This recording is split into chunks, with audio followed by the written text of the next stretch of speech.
Hello, everyone, and welcome to this month's Heads and Chairs discussion series. My name is Leila Gonzalez, and I will be sitting in for Christopher Keene this month, co-moderating this event with Pranoti Asher, who's the Assistant Director of Grants and Education Programs at AGU and is also the AGI Scholar in Residence.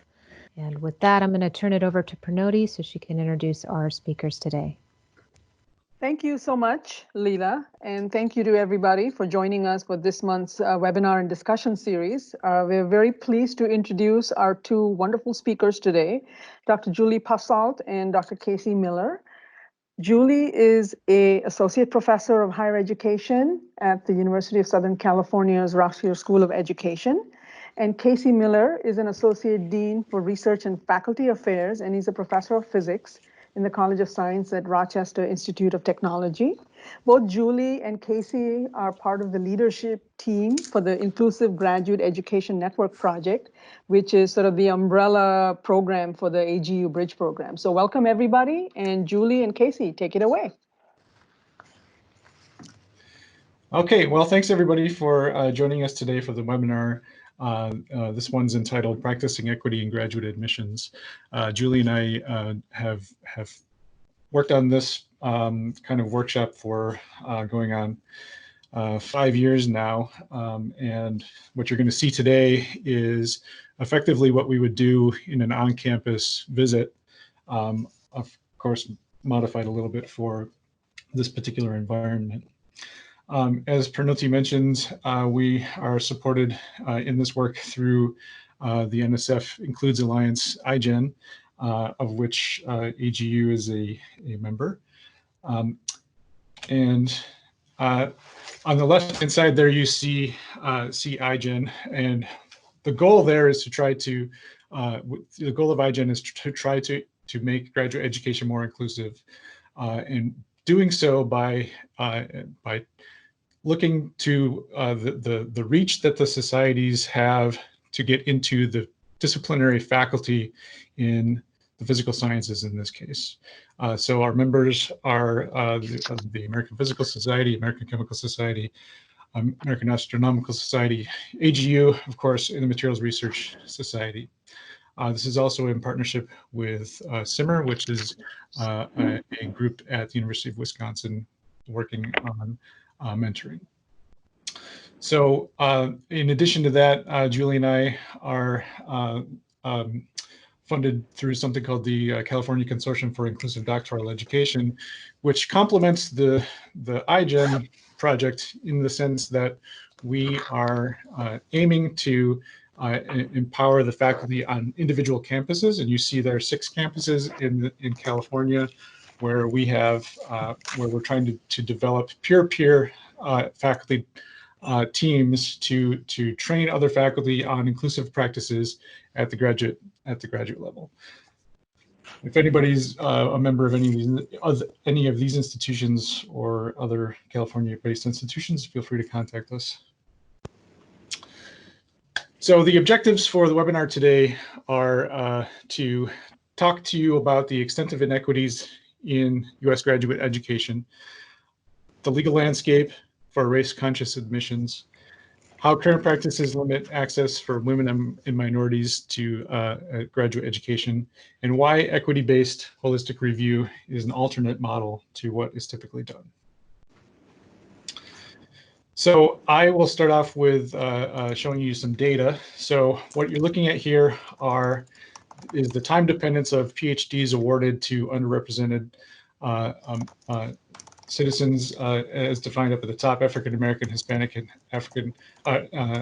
American Indian, Native American, Alaska Natives. So what you're looking at here is PhDs awarded as a function of time. And if you look at the green line there, that is education. So education is the greatest producer of underrepresented PhDs, individuals from underrepresented groups with PhDs in the United States. However, those groups account for about 1/3 of the U.S. population. So even though education is doing the best in this area, it's still got a significant gap relative to the overall population of the US. Now, the natural sciences are down here in black, so this is where AGU would fall, or depending on your flavor, you might be down in closer to the engineering. But we're in the single digits, which is significantly different from the population at large. These here show, this is showing data for several different disciplines for the degrees awarded to the US women, showing that bachelor's degree production is blue. And if we look at the gray, that is the PhD. So these bars, perhaps in an ideal world, would be of equal magnitude, but they are not. And so that tells us that there is a gap between students who are graduating with bachelor's degrees and those who are getting PhDs. The numbers that you see next to the bars are the total number of degrees awarded on average in a single year. So there's 218 physics PhDs awarded to US women annually. The bar charts don't include the geosciences, but I put some quick numbers up on the right-hand corner there, showing that the gap for gender is not as bad in the geosciences, maybe as the rest of the physical sciences. Some related data here are for underrepresented racial and ethnic minorities, and same kind of deal where the orange bar here is the bachelor's degrees and the purple is the PhDs. So again, in the ideal situation, those would have equal magnitude, and that they don't implies that we have maybe some work to do as a community. And again, the numbers here tell you how many individuals are earning PhDs annually. So in astronomy, there are only 5 underrepresented humans that have earned a PhD across the United States on average per year. And again, geosciences is not atypical with respect to racial discrepancies in degree attainment. So this has been a topic of interest for many years, specifically highlighting here the 3 National Academies reports that have talked about graduate education and the ways in which underrepresentation is detrimental to the health of the economy and higher education. In particular, the 2011 report on expanding underrepresented minority participation is something that you may want to take a look at some point. It's still relevant, unfortunately, today. And one of the things that they do, if you've read these National Academies reports, is they kind of boil the whole report down to a few takeaway items. One of which is attending to the transition to PhD programs for underrepresented students, which is primarily what we do through iGen. I'll also point out the newer study here, 2018, the Graduate STEM Education for the 21st Century report. Now, this is a report in which, for the first time, I think it was called out that the reason for the differential degree attainment in higher education for underrepresented students and women is related to climate. It is a cultural issue that needs attention, and I encourage you to take a look at that for some more details on that. Great. Okay, so shifting gears a little bit, what we want to talk about now is some of the background literature that helps inform and motivate attention to admissions as an issue with respect to increasing diversity in graduate education. And this has been a matter of public dialogue and academic research for more than 50 years now.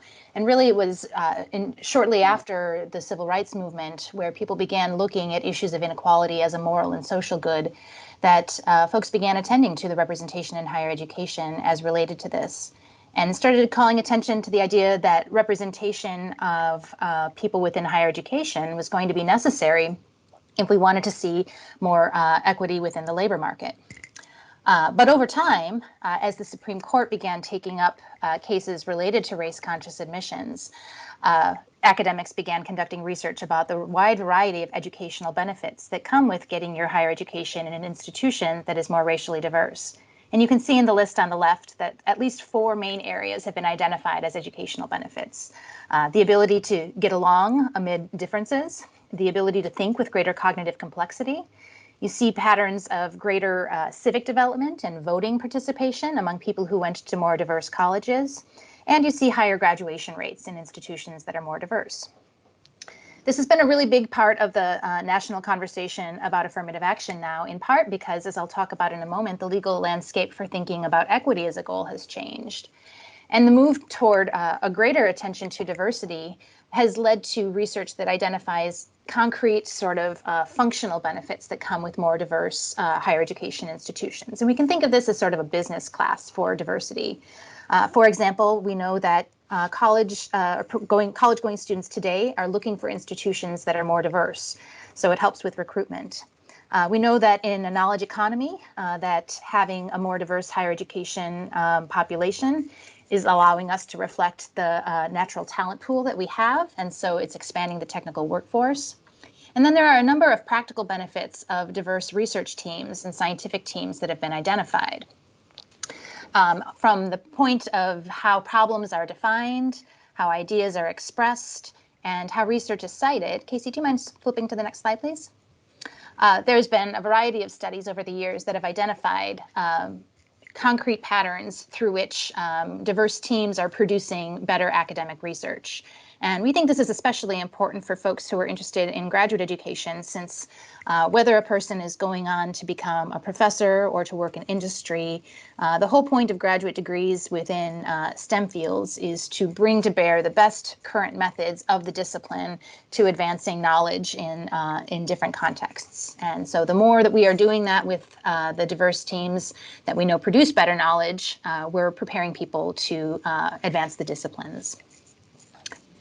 So I'd like to turn from there to talk a little bit more about the current legal landscape for considering race in admissions specifically. And what we've seen over the years that we've been pursuing this is that faculty in many cases are being more cautious than they need to be given the current state of what Supreme Court and other legal precedent is. So we want to take just a minute to go over this. So the first case that took up admissions at the graduate level with respect to race was Bakke. So he was an applicant to the UC Davis Medical School who was denied admission. And basically, the University of California was proven in that case to have been using racial quotas, which were judged unconstitutional. However, the Supreme Court argued that race could be used as a plus factor among applicants who had relatively similar backgrounds, and they defined that quite broadly. However, admissions policies needed to be what's called narrowly tailored to achieve diversity. And they said that unlike redressing the present effects of past injustice, diversity was understood to be a compelling state interest to motivate affirmative action because of the many ways that it improves work within the labor market and within academia. So in short, quotas are unconstitutional, but race can be considered as a plus factor. The University of Michigan in 2003 had 2 cases brought against it, one for its undergraduate letters and sciences and one in the law school. And the court split decisions. One of them they ruled in favor of the court, the institution, and one they ruled in favor of the plaintiff. But the most important things for you to know about this are that it was one of the first times that the court discussed holistic review in a concrete way. And they said that race can be considered as one of many factors in a holistic review process, but that in doing so, you can't award predetermined points for some students' particular ethnicities. That was understood to be unconstitutional. So it really has been since Bakke, but especially since Gratz, that the conversation around admissions has focused on how race is incorporated into holistic review processes. And this was brought most recently before the court, the Supreme Court, by Abigail Fisher, who was an applicant to the University of Texas, who was denied admission. And in 2016, the court argued that institutions, including Texas, need a reasoned and principled explanation for diversity, which they said Texas had, and that race-conscious admissions was allowable under very specific conditions, Again, they reiterated that one of those conditions should be that the policy is narrowly tailored to focus on diversity as a goal, and that it has to withstand the legal standard of strict scrutiny. And in practice, what strict scrutiny means with respect to affirmative action is that institutions have to prove that they are seeking diversity through means that don't require the consideration of race in admissions before they start using race-conscious admissions. So if affirmative action is the only way that you're trying to increase diversity, they said that would be considered inappropriate. But if you're also working on it with respect to outreach, climate, recruitment, and you find that all of those efforts are not helping you reach the goal that you have, then factoring admissions into the process and considering race within it is considered to be constitutional. Now, meanwhile, 8 different states have banned affirmative action through different state-level initiatives. In Arizona, California, Michigan, Nebraska, Oklahoma, and Washington, there were ballot initiatives that were brought before the voters. In New Hampshire and in Florida, the state government made rulings on this. And then an interesting case recently at the University of Georgia was a case in which an applicant sued the university because she believed that she had been discriminated against. But instead of taking it through the courts, the way that Davis, Michigan, and Texas had, University of Georgia simply changed its admission policy rather than following the legal processes. So main takeaways here are that universities and graduate programs should be seeking diversity in multiple ways. And they should, in this case, really know what the motivation for diversity is in that context. In practice, this means that reviewers should be using a common evaluation process for all applicants. And this basically just means applicants should be judged according to the same general criteria. But the court has been very clear that weighing race as an admissions consideration, as narrowly tailored as that is different than accounting for how dynamics of race in the United States shape how grades, test scores, and where people go to college are distributed, which we know to be biased basically in favor of white and Asian American students. And similarly, the dynamics of race shape the viewpoints that our applicants are likely to contribute.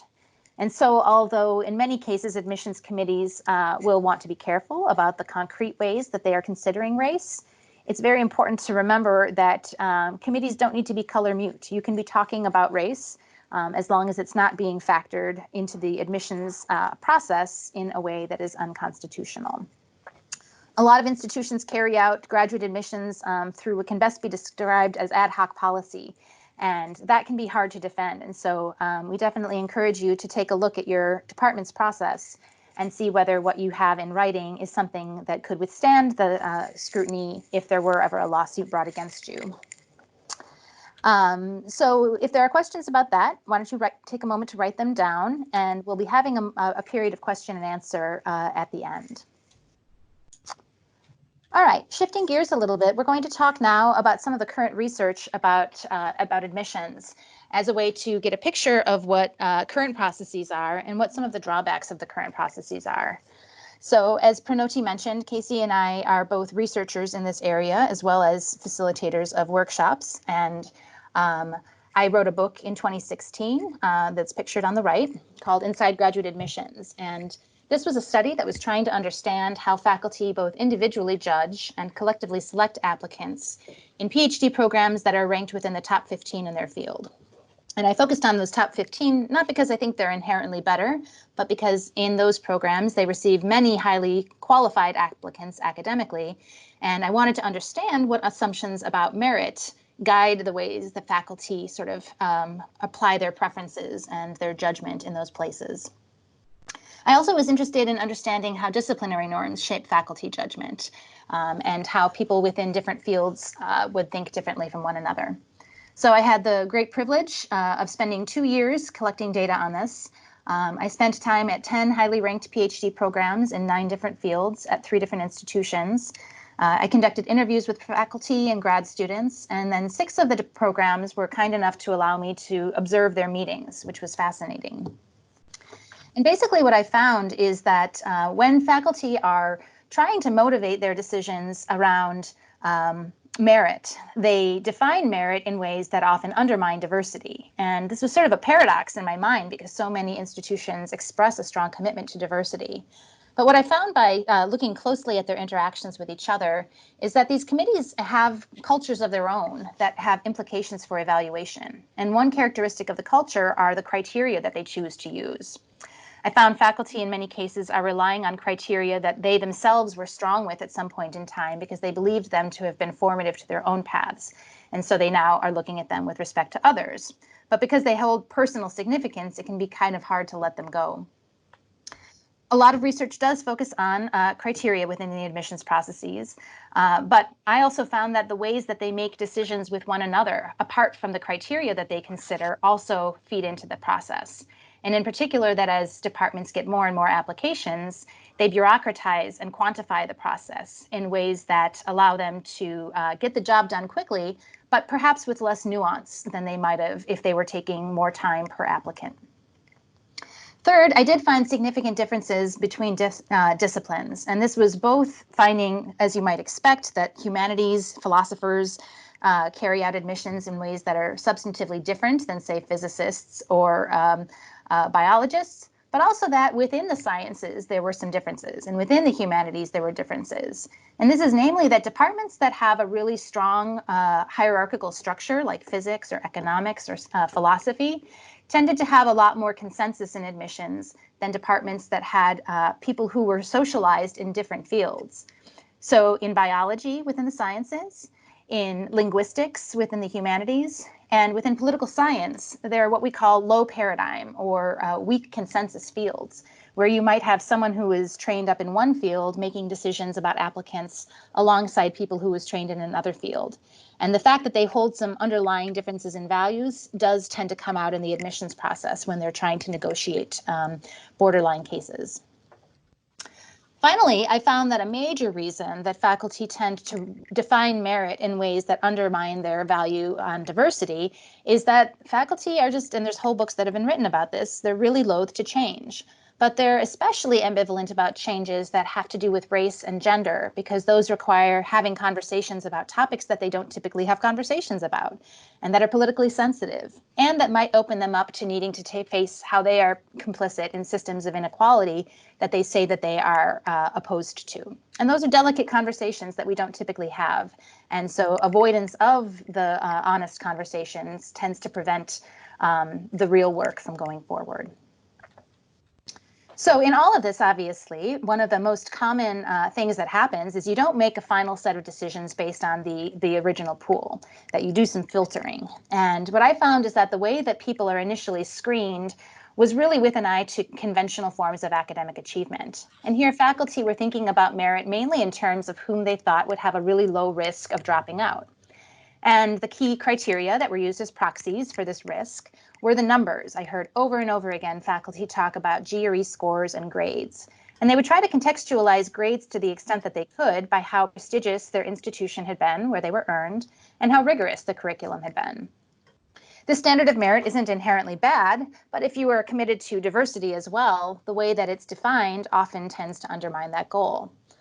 However, for those whose applicants did make the short list, merit was thought about very, very differently. Here, professors really talked about the future of their discipline and how students' experiences with research, how their passions or their commitment to research would seem to indicate that they are a promising member for the future of the field. So they looked for alignment with research interests of the faculty that they had, and they also looked for unique perspectives, either from professional fields or personal backgrounds. So here, diversity really was important to how faculty thought about merit, although I noticed over and over again that faculty were much more comfortable talking about professional forms of diversity than social forms of diversity. So again, this finding that we need to get more comfortable talking about social identities if we want more diverse social identities in our communities. No surprise, there's a lot of attention nationally to the GRE scores. So we want to take just a minute to talk a little bit about why faculty, according to my data, rely on the scores. And then Casey a little later will provide some current research on this topic. I found three main reasons. One, it's easy, right? You can get a spreadsheet of applicants, and with a couple clicks of your mouse, you have basically a distribution of admissibility based on something that is understood to be relatively uniform and standardized. But this idea that the scores are uniform and standardized reflects a second issue, that they are not trained to interpret scores properly. Often faculty don't think about GRE scores as statistics that, like all statistics, have error, and they don't necessarily recognize or know what the distributions of scores are across different groups. But third, I found, using some theories from anthropology, that faculty use common scripts and mindsets to make sense of scores that lead them to continue relying on them in spite of it undermining diversity. Most importantly, faculty associate GRE scores and grades with intelligence. And they associate intelligence, when you ask them about why they look for that, with who seems to be at risk for completing the degree and who seems to belong in intellectual communities like their own. So I'll share a little bit of that data with you, and if you would like to discuss it further, you can scribble down your questions. So what I found is that in the interviews that I conducted with professors, half of them, when I asked them straight up, what do you think GRE scores signal, said something about intelligence. And this was really helpful to have some meetings to attend as well, because again, half of the time when the GRE came up in meetings, it was in association with what I came to classify in my data as smart talk. So here's some examples of smart talk. Students who had high scores, for example. Someone who does that well in the GRE is unlikely to be lame-brained. They are likely to be smart. People who had low scores, I heard many different versions of things like, I question they have what it takes. And with respect to this idea about belonging, he was from a different planet, and we were confident that this person was not going to be one of us. He's not going to be a full member of the scientific community. So making some big inferences from a single score. So it's useful here to think about what ETS specifically says about this. They make no such claims in their guide to the use of scores about that being what the GRE measures. Rather, they say that the GRE measures applicants' developed knowledge and academic abilities. So good thing to keep in mind. With respect to all of this, how they think about the GRE and is really just one set of assumptions that faculty hold that aren't necessarily well aligned with the current state of evidence. I found that in faculty's assumptions, their notions of risk are often inaccurate. And this is consistent with other research that people have done on faculty over the years.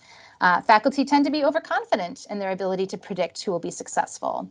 And we know, as a problem of small n's would warn us, that it could be very difficult to predict reliably PhD completion for students who are from populations who rarely get the chance to enroll. So we're especially bad at predicting the outcomes for students who rarely come to our programs or are allowed in. Finally, there's also this explicit bias that favors conventional achievement.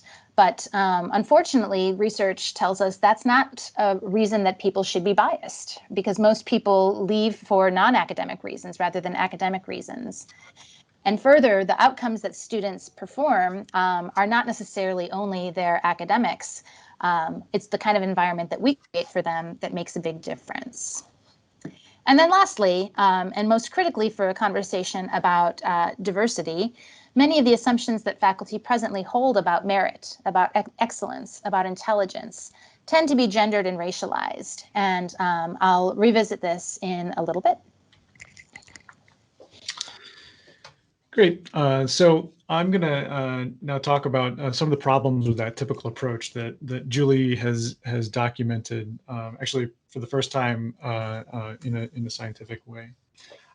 So three major categories here are: there's undisciplined review, and that allows for implicit biases to impact judgment. There's over-reliance on metrics without considering context.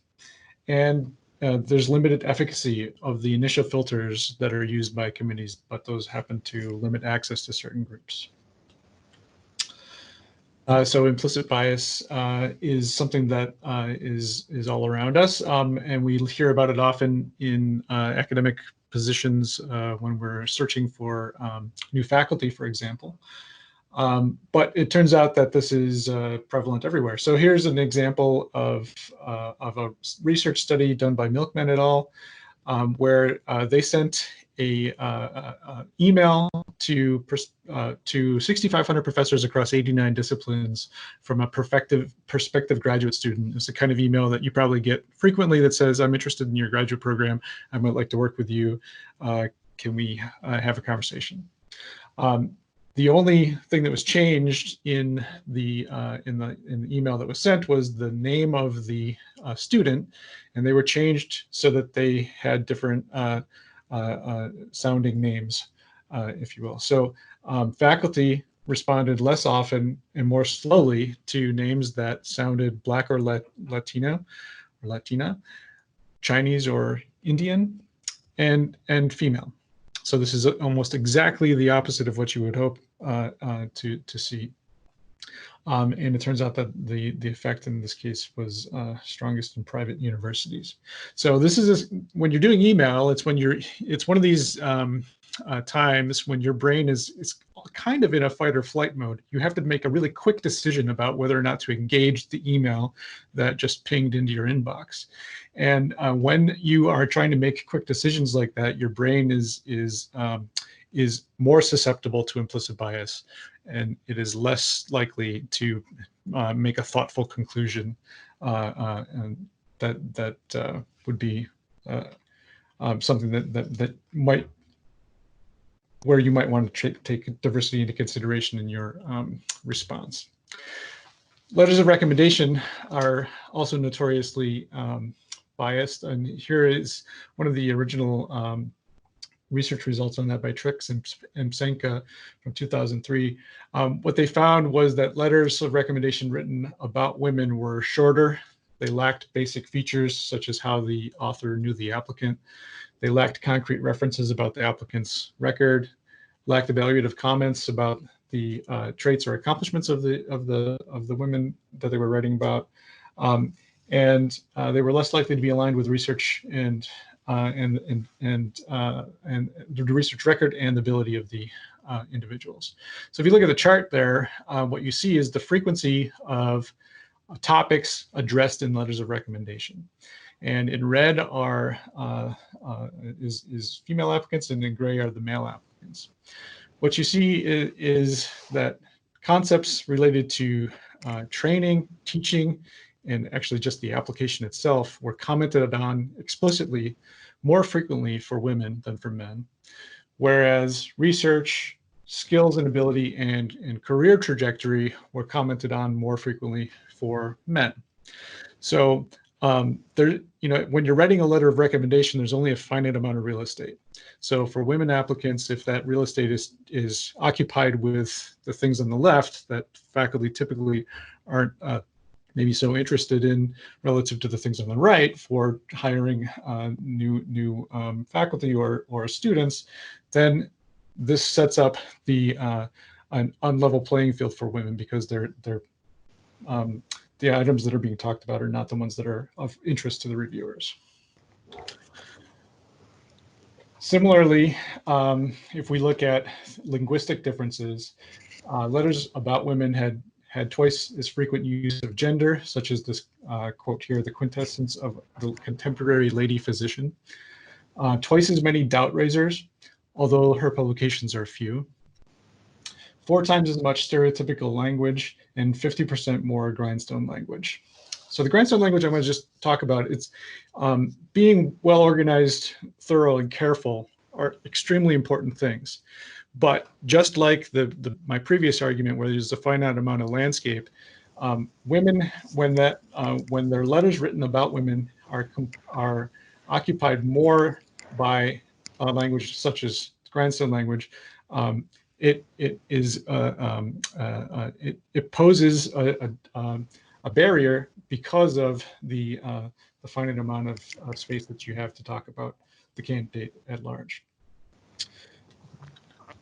So Julie is going to talk about this astrophysics committee. Okay. So what we want to do now is provide some real data from the observations that I did of a committee to show how even in an environment where people think they are being holistic, that holistic review can also be a way, if you're not careful, that implicit biases make their way into the conversation. And so the discussions that we'll be offering you now demonstrate how it can be gendered or racialized. So the Astrophysics Admissions Committee that we'll be sharing some data from was all men. It was a good mix of people who had been in public and private universities, who were a combination of internationally born and US born. And the first of the two dialogues that we'll be going through talk about a selection of a woman for a fellowship, but along the way, they also needed to make decisions about admissions. So what we want you to do, as Casey and I are kind of reading this dialogue, is to listen for what you think of as gendered language. And you might write down a couple of examples of the words. And we won't have an ability in the online format to talk through the examples of it, but we think it'll come through pretty clearly how even when you think you're being holistic, it's possible to be biased as well, which means we have to be extra careful about how we're setting it up. So Juan starts the conversation, and Juan is, by the way, a member of the committee, saying, "Is it enough to be a woman in science?" And then there's some discussion of how different members of the community might be bringing different perspectives as women. Prabhat says, Lisa says she wanted to be a role model because she's never received explicit encouragement until recently. She wrote about the importance of providing active support, not just the absence of discrimination. Wayne says, Shauna says she needs to develop self-confidence and overcome self-doubt. And then there's Amy, who claimed to experience teasing and bigotry from her peers in high school science and the high school science teacher. She went to an all-women's college so she could still study science. I'm less persuaded by that story. Maybe the teacher was young and inexperienced in handling high school boys. She might come to the program with an axe to grind.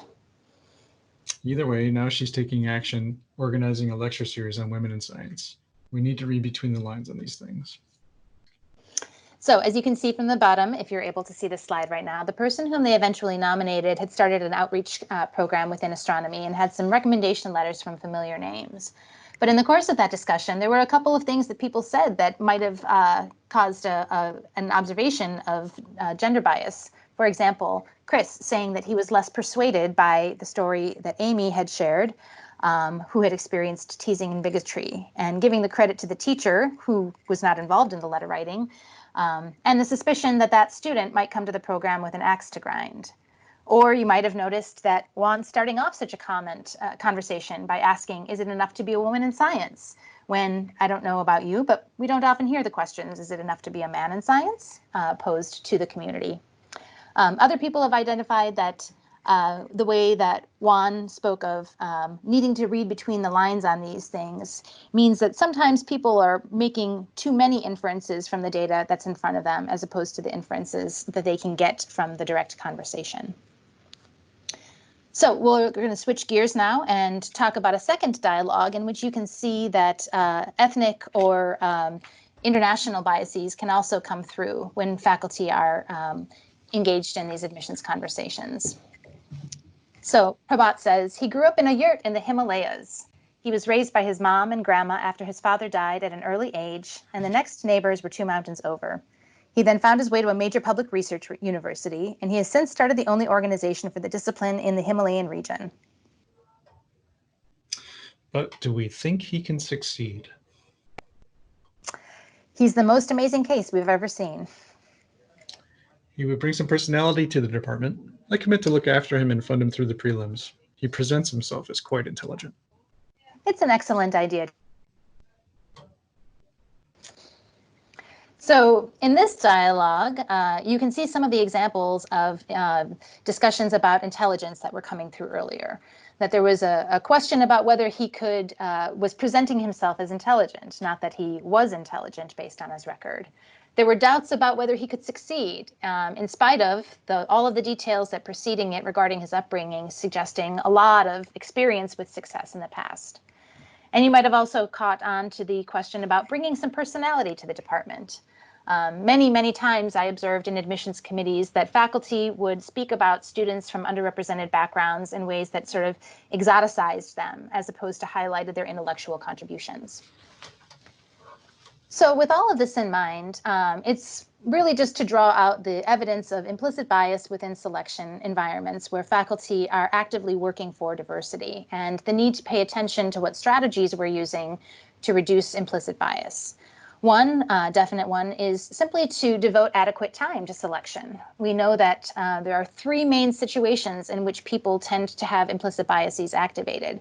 And they're simple to address. When you are hungry, when you are tired, and when you are cognitively overloaded, you're more likely to go into the system of thinking where implicit biases show up. So dedicating time, appointing diverse groups to be reviewers, avoiding anchoring bias by putting information in front of people first that isn't going to be biased in favor of particular groups, using shared criteria instead of just sort of opening up a conversation and not defining in advance how people should be considered. Another strategy is to analyze all of the available materials that you have for applicants. You'd be amazed how often people will say, well, we collect personal statements, but I don't pay any attention to those. Or there are letters, but I don't really give them any attention. But letters and personal statements can be very useful for contextualizing the metrics, contextualizing the individual academic data points that you have about applicants. Two other things to reduce implicit bias are being prepared to explain your decisions. One of the observations that I made that other people studying decision making have found is that when people have to justify their decisions, they usually make better arguments for whatever they're trying to make a decision for, as opposed to just trusting your gut, in which case your gut tends to be untrustworthy with respect to bias.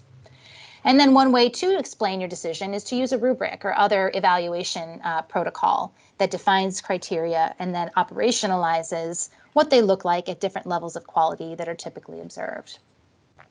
So implicit bias is real. It needs to be managed in a variety of ways.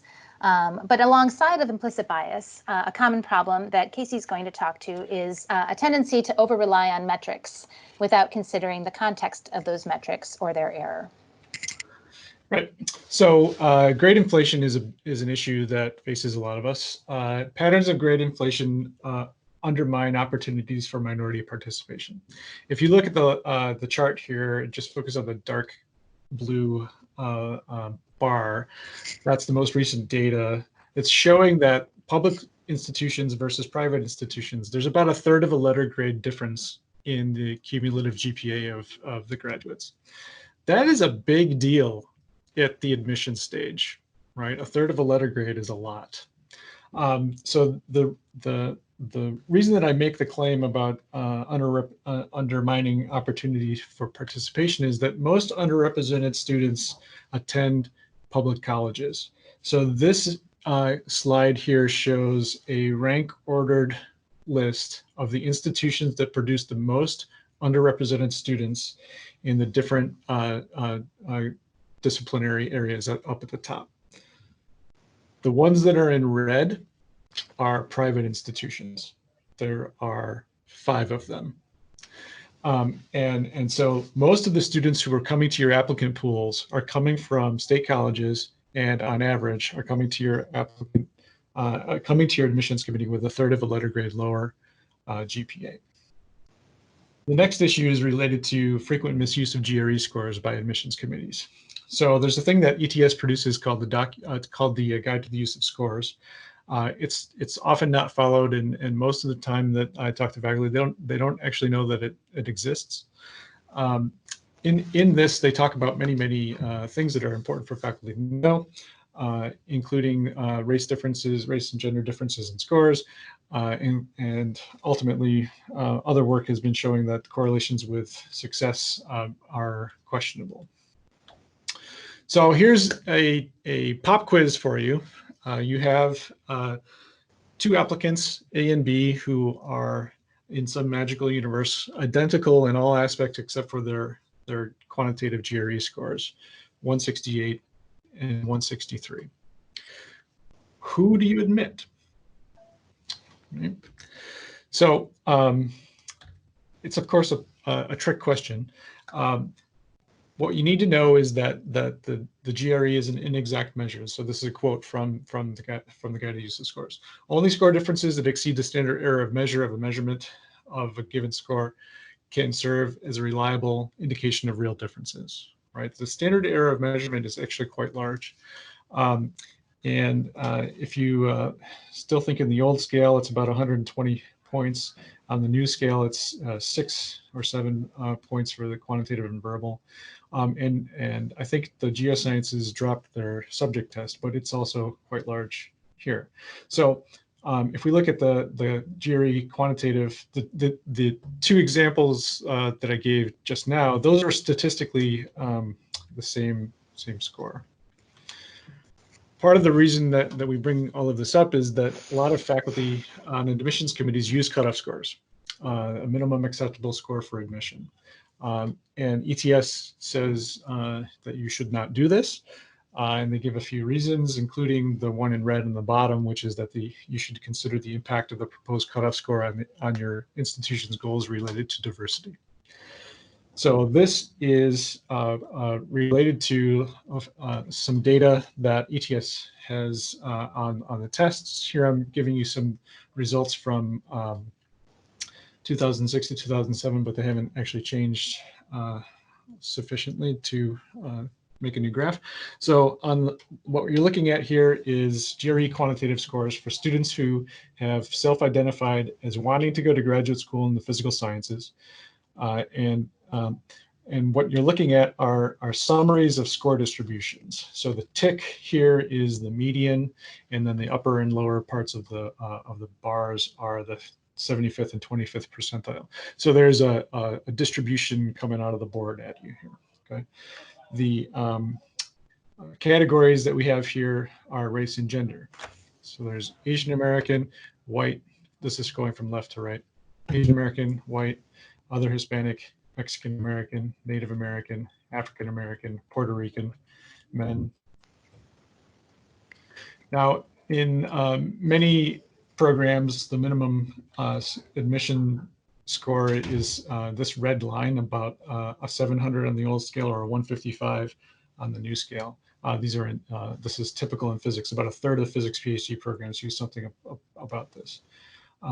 So no one under that red line can get into some of the top programs in the country by policy. And that's an important thing for us to consider. So these test discrepancies are technically not biased. So the psychometricians that assemble the tests, they look at every question, and if there's a specific question that affects one group adversely relative to the others, then that question is removed. And then by induction, they say that the test is not biased. These are nearly independent of intended graduate major. They're qualitatively unchanged when you control for the undergraduate GPA of the student. They're qualitatively the same for the GRE subject tests, SAT math tests, 8th grade math tests, 4th grade math tests, right?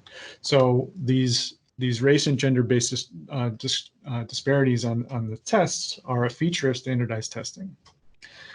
And I'm going to show you these data, but this is what I'm showing are the same score distributions in a slightly less beautiful way. All I'm going to do is toggle the intended graduate major, which shows up at the top of the screen. So this is physical sciences, engineering, life sciences, business, social sciences, humanities and arts, education. If your undergraduate GPA is an A, those are really good students. These are your SAT math scores, 8th grade math tests and 4th grade math tests, right? So, and then another interesting thing is to look at who's not living in poverty among these groups. If you ask ETS what is the origin of the discrepancies, they say it's educational access at an early age. And that probably shouldn't tell you who's going to be the next generation of geoscientists. But that's what we use in the admissions process. So cutoff scores are used all the time by admissions committees, despite these issues. Part of the reason Julie alluded to previously is that faculty aren't trained in selection. Selection is actually a subdiscipline of psychology, but we don't give our faculty selection 101 before we put them on admissions committees. It's convenient to sort spreadsheets. Faculty are busy and they're often reluctantly serving on admissions committees. It's not like a really easy committee, right? And then there's assumptions about content. So we find as we go across and ask people what's on the tests, they assume that there are different, they assume the tests cover things that are not on there. So for example, the quantitative GRE doesn't have calculus in it, for example, and it really is only a sophomore or junior level algebra content. So, and then there are these ideas about mindsets. So there's the perceived associations with intelligence or belonging, and the risk that an individual poses. These are things that Julie's research found out. And then there's the low scores must tell you something mentality. But the research results are showing that these may not be the best kinds of measures to use. So there are meta-analyses looking at the GRE for many, many years, and they come to different conclusions about the validity of the test. And there's lots of reasons for that. Some of them are listed there. There's different methods used in the individual studies, different contexts, different populations. Some are not corrected for attenuation bias, and the test keeps changing, so it's hard to chase a moving target. Ultimately, though, I think what we see here is that there's no signal coming out of the noise that is telling us that this is the way to go. So what we do know is that there's not actually a real true validity study. You can't study students who aren't admitted, right? So that's just life, right? Correlations they vary by the type of exam and the outcome that you're looking at. There's weaker validity between the time that one takes the test and what the ultimate outcome is that you're looking at. And then there have been quite a few discipline-specific studies that confirm what ETS says about the test, which is that the test correlates with first-year graduate school GPA. But those studies now have found that they're not correlated with later outcomes, not correlated with race or gender. So some examples are listed there in psychology, marine sciences, biomedicine, and an article that we wrote in Science Advances in last year. And I'm going to talk just a little bit about that one. So this is an example of some of the data that we have. This is across 27 PhD programs in physics. You're looking at graduate GPA on the y-axis and undergraduate GPA GRE scores on the x-axis. So when I asked ETS what these data would look like, they said, well, it would be a straight line. And it's not really a straight line, but we do, in fact, these data corroborate the correlations that ETS claims for the tests. We also did a pretty robust quantitative analysis using logistic regression, multivariate logistic regression, to look at all the parameters that are used in the admissions process and try to understand how these can help us understand graduate GPA and PhD completion.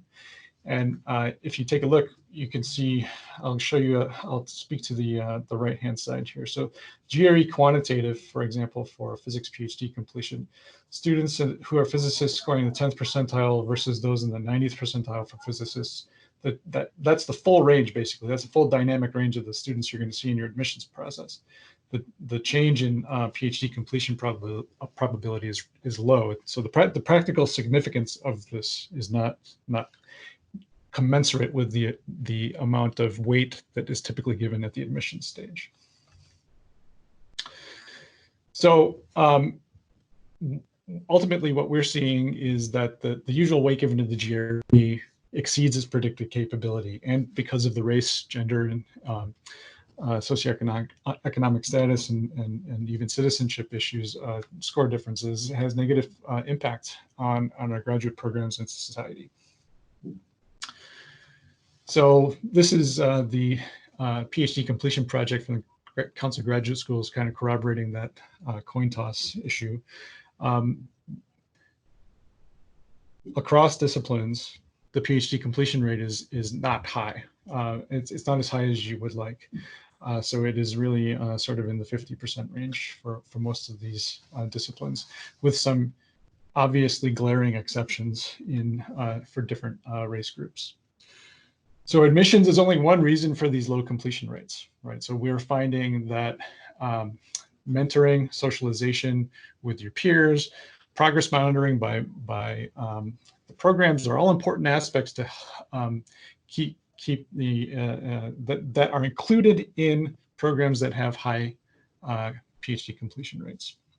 So this corroborates prior work that shows that most students leave for non-academic reasons, and if you address those non-academic reasons, then students will are more likely to complete. And so Julie is now going to overview for you the framework for holistic review. Yeah, so what we want to spend a little bit of time providing an introduction to before we go into some questions and answer is the now what question. What we've hopefully tried to do is identify that relying on individual metrics is going to be both problematic from a standpoint of increasing diversity, but also identifying students who are likely to be successful.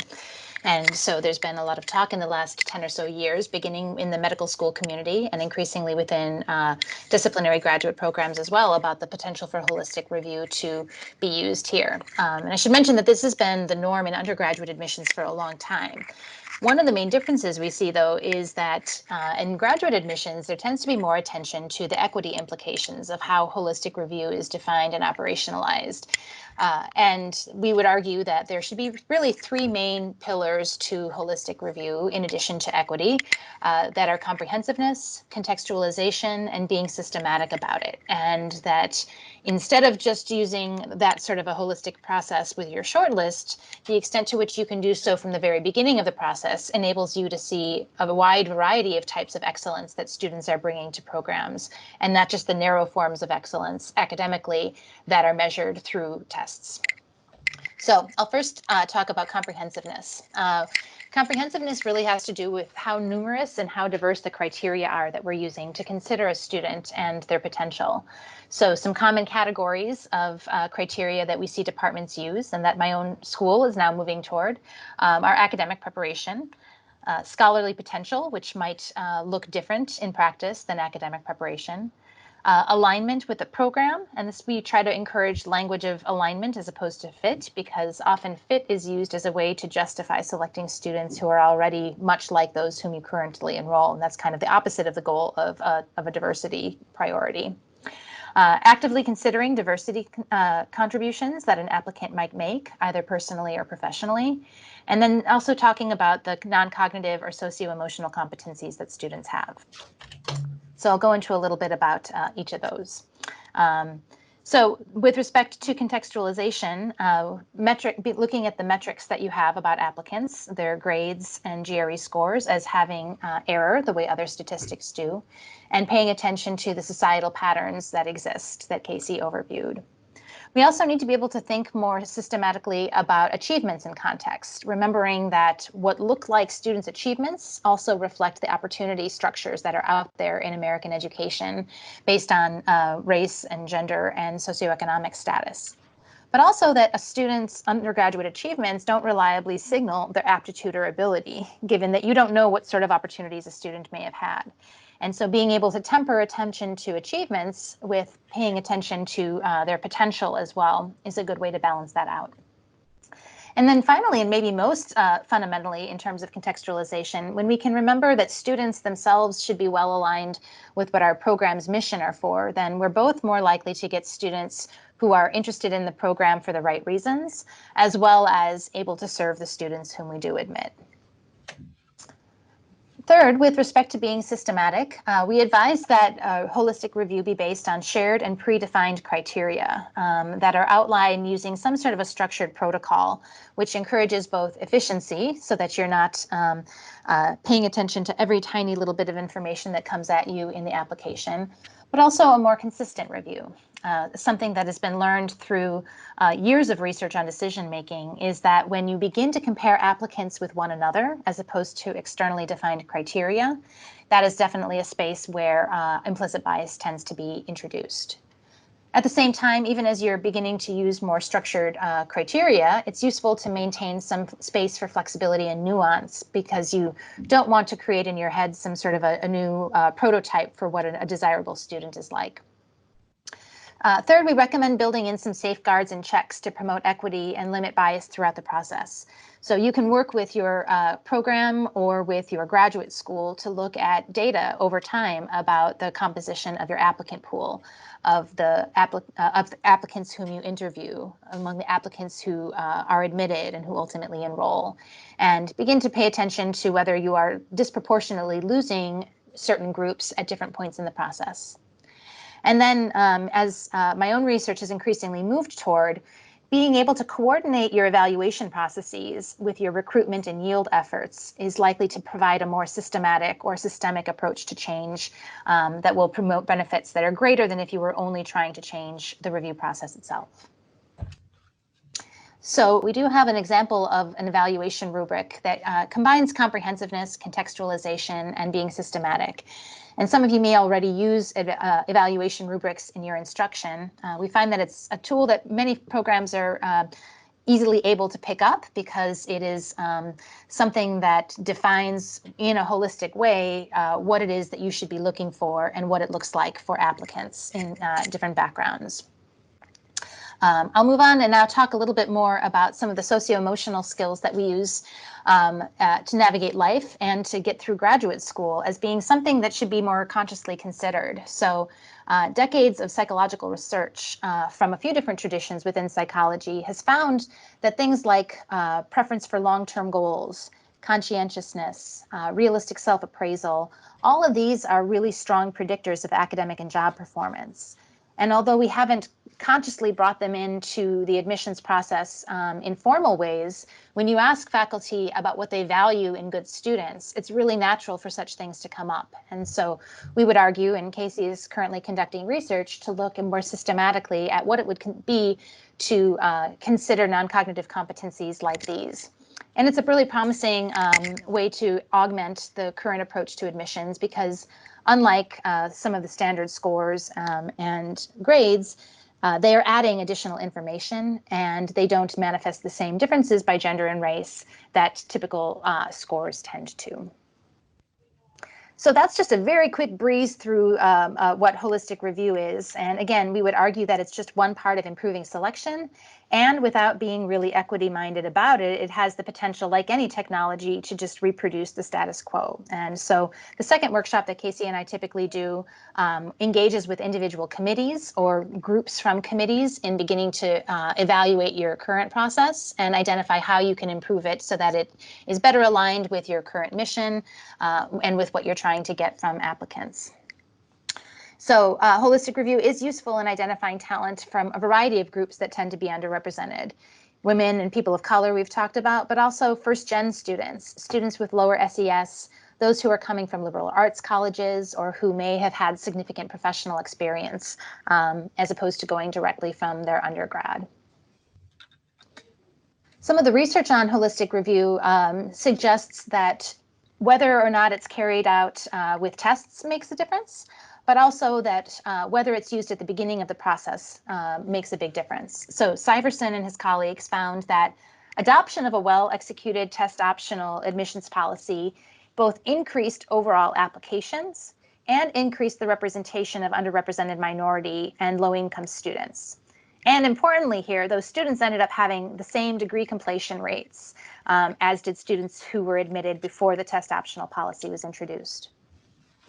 Grabowski and colleagues found that when they implemented holistic review in medical admissions that was really aligned well with their mission, they got a much more diverse interview pool than when they used academic metrics alone.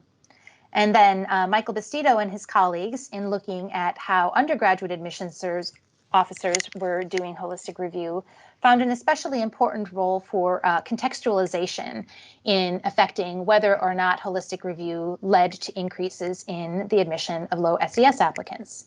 So again, contextualization being, are we thinking only about the number, or are we keeping in mind that the number has an error associated with it and is a function of lots of different things other than a student's achievements?